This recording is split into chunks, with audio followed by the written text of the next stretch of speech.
L410 পরিবহন বিমান ও 4টি গ্রুপ G1TTP বিমানের সমন্বয়ে একটি অ্যারোহেড ফরমেশন। এই ফরমেশনের নেতৃত্ব দিচ্ছেন উইং কমান্ডার সালেম এবং সাথে রয়েছেন scholar Wasiq, scholar Saad Tariq, scholar Sadiq, scholar Mehedi, scholar Mamun, scholar Shamim, scholar Sabik, scholar Faham ও স্কলার সিবাত। এরপর আপনারা দেখতে পাচ্ছেন গ্রুপ ক্যাপ্টেন সাইফের নেতৃত্বে বাম দিক থেকে উড়ে আসছে 5টি গ্রুপ G120 বিমানের সমন্বয়ে গঠিত একটি অ্যারোহেড ফরমেশন। তার সাথে রয়েছেন scholar Zayed, scholar Rubayet, scholar Tanvir, scholar Najib, scholar Nazmul, scholar Sohan, scholar Shahriar, scholar Saif ও স্কলার আরিফিন।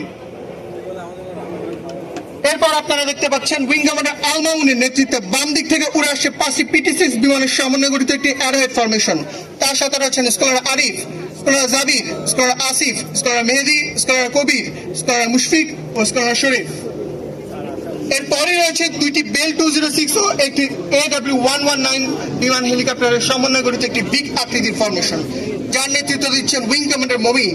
তার সাথে রয়েছেন wing commander Manzur, scholar Ahmed, scholar Kaushik, scholar Tousif ও ফ্লাইং অফিসার জামান।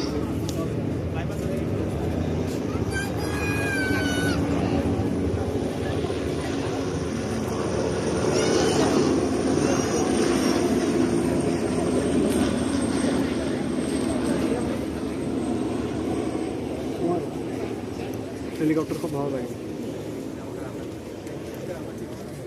হয়ে গেছে।